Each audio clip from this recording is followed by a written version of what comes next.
Good morning. I'm Dr. William T. Choctaw. Welcome to the Healthy, Wealth, and Wise podcast. And I will be your host this morning. Each month, we try to provide our listeners with mental, physical, and spiritual strength by giving actionable advice, tips, guidance, and information to help you achieve your own personal, professional, and spiritual goals. We consider the health of the mind, body, and spirit paramount as a single unit that can provide a cumulative strength greater than its individual parts to strengthen the whole person. So, welcome and thank you for joining us today. We have a very exciting topic, and let's get started. Today, we're going to talk about 5 ways five ways that artificial intelligence has improved in the last 12 months. That's 5 ways that artificial intelligence has improved in the last 12 months. Now, you may say, well, why are we talking about artificial intelligence? And clearly, artificial intelligence is a part of our everyday life.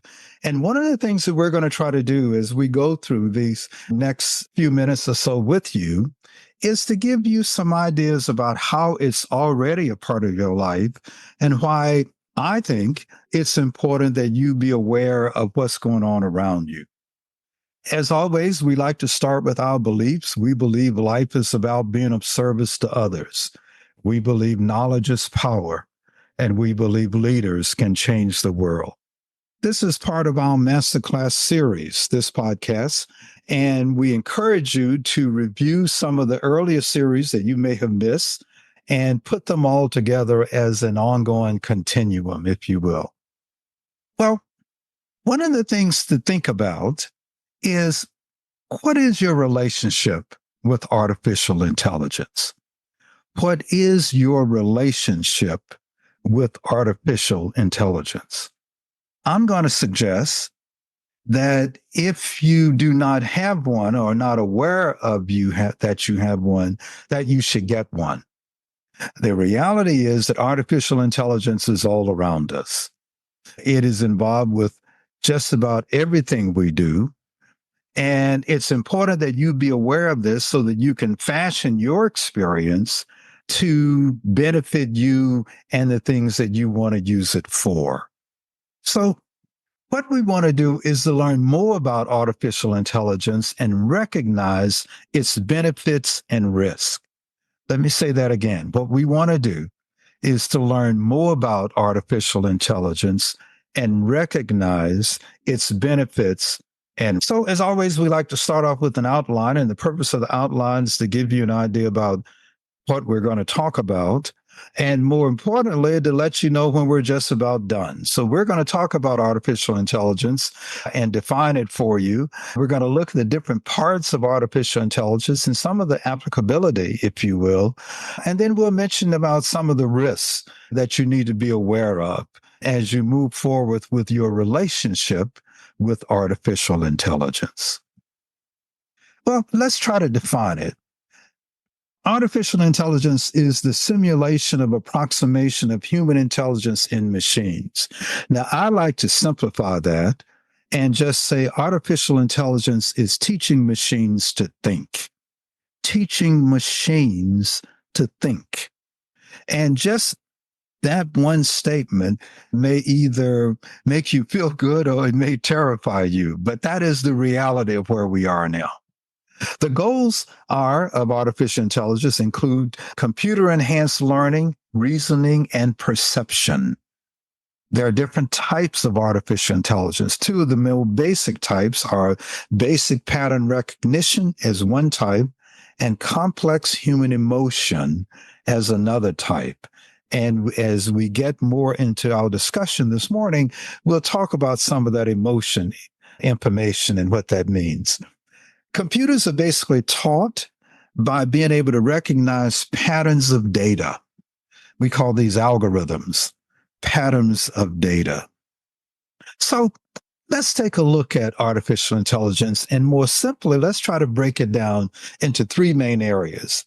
The smallest and most limited version or simplest version, if you will, is artificial narrow intelligence.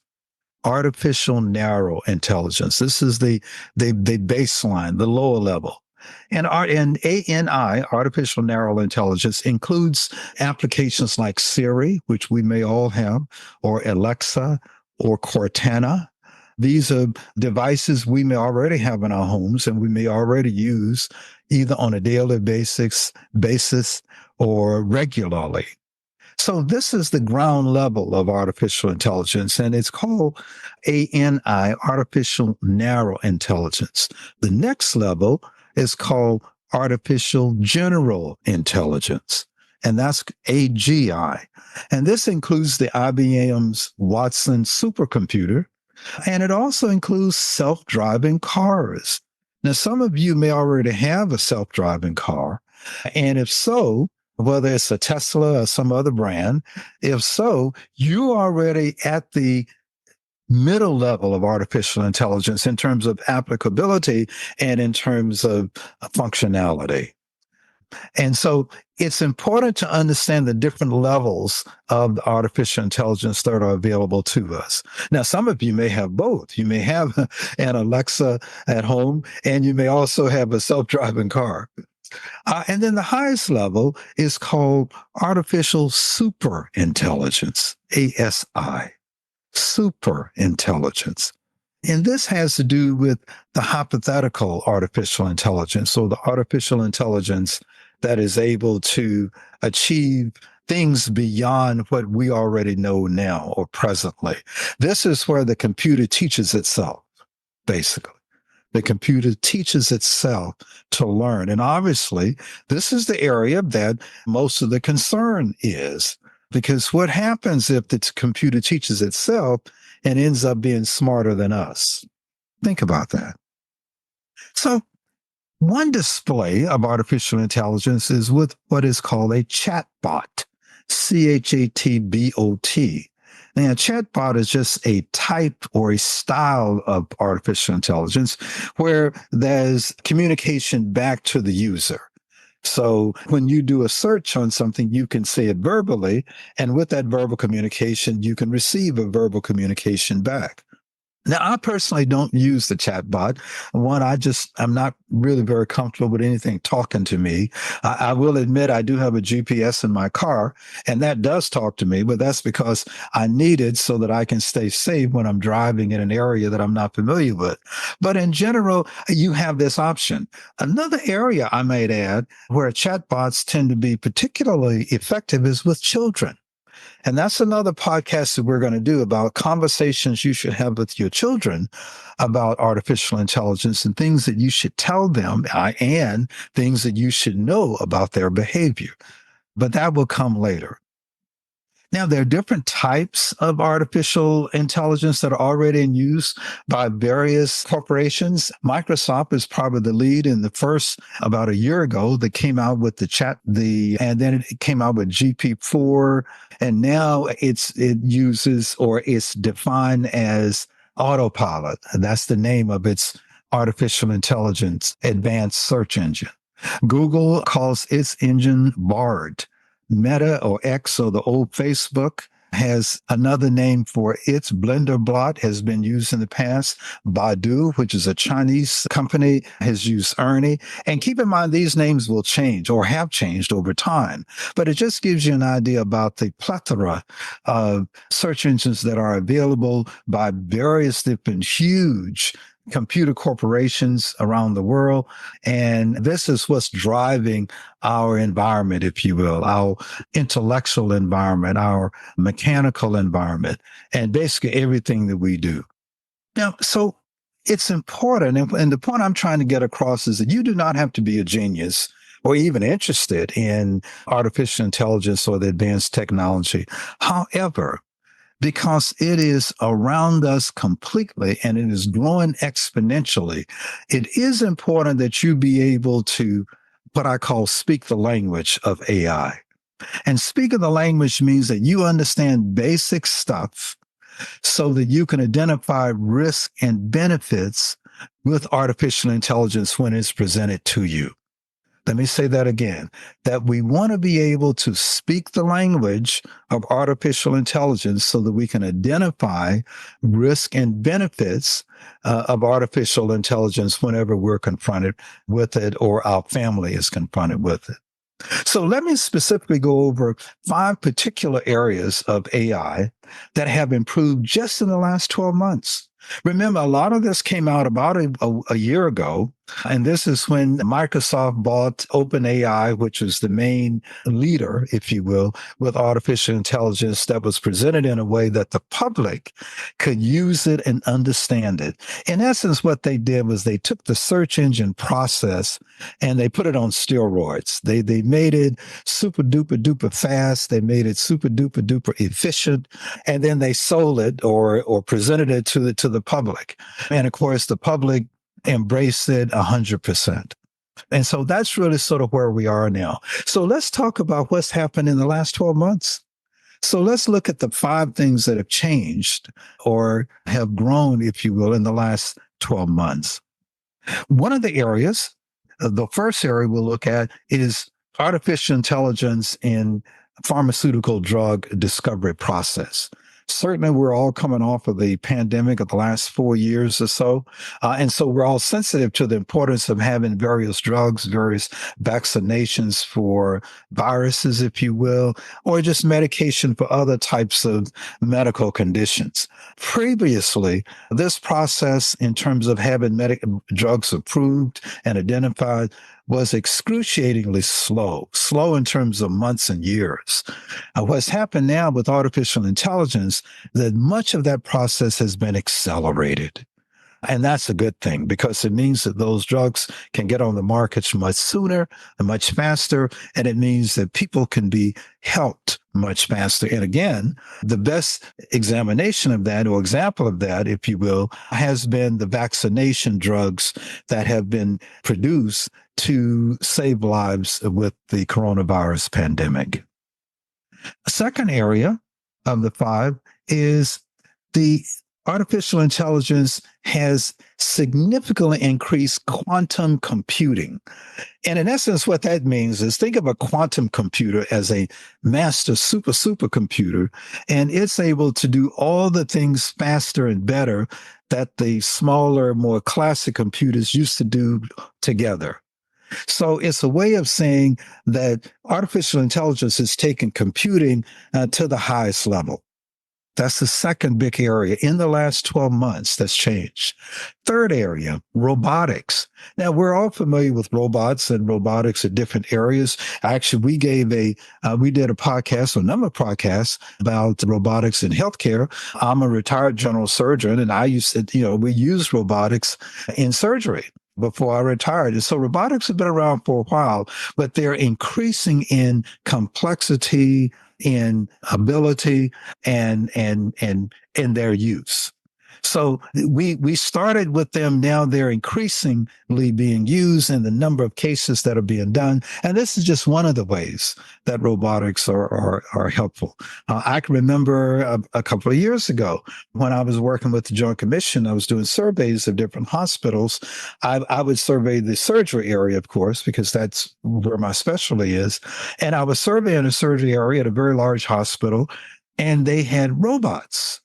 They had robots that took the instruments from surgery down to what's called the cleaning area, or we call it SPD.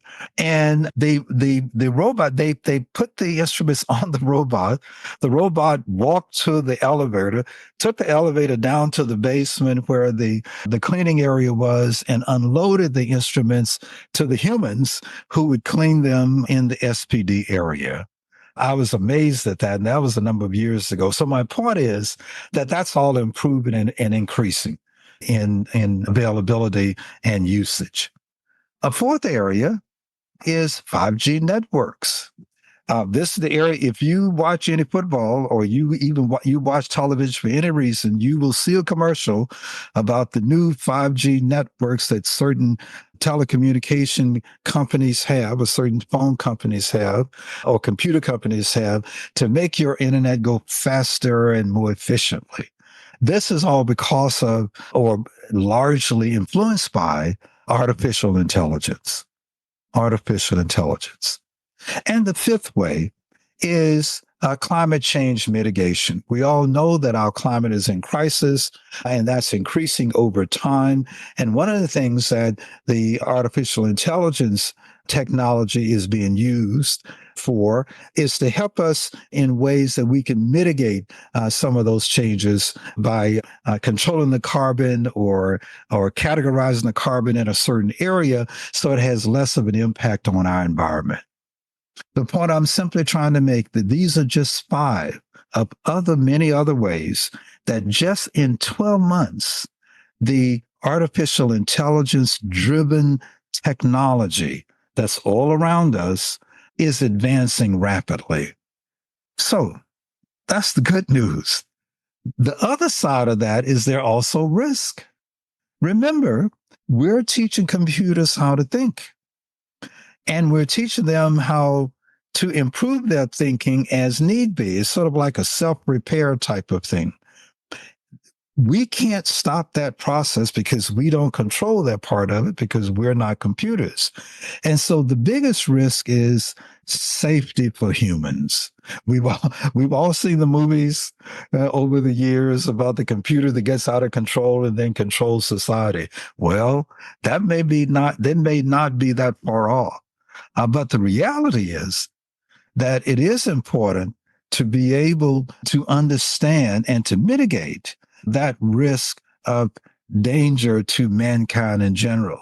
And to actually amplify that, we've had a number of the individuals who developed these supercomputers or developed the AI technology who are sounding those alarm bells.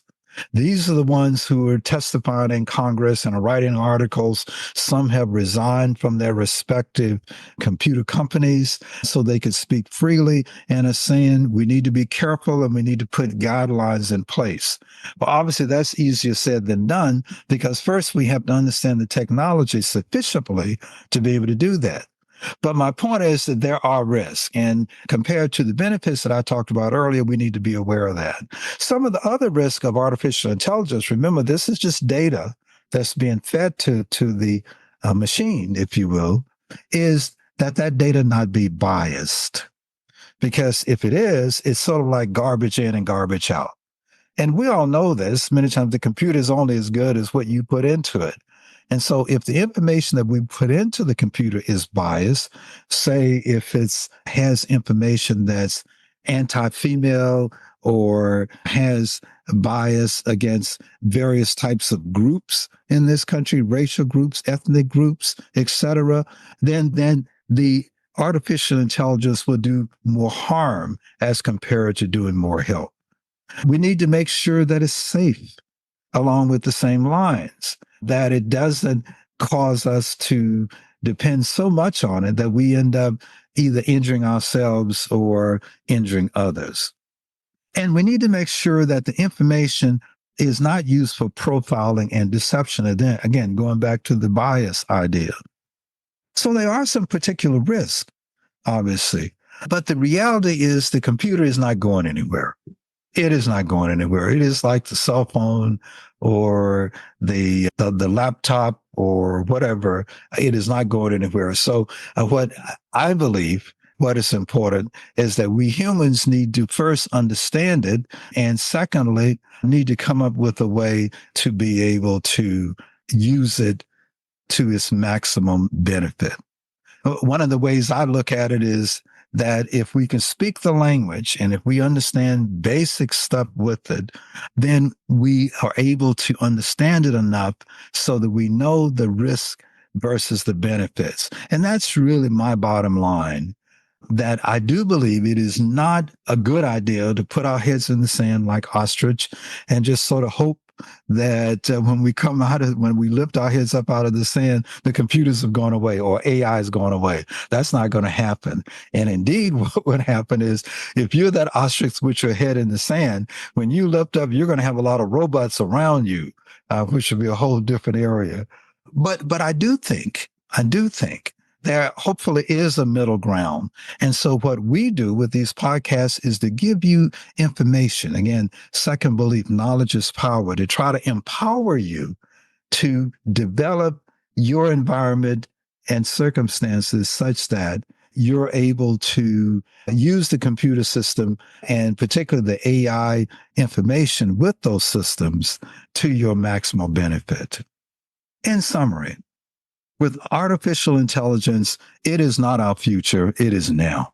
It is our present. It is basically teaching computers how to think. There are various forms of these computers, and there are three different areas or levels, if you will. There's the artificial narrow intelligence, which is baseline. That's your Siri and your Alexa. There's artificial general intelligence, which is just self-driving cars.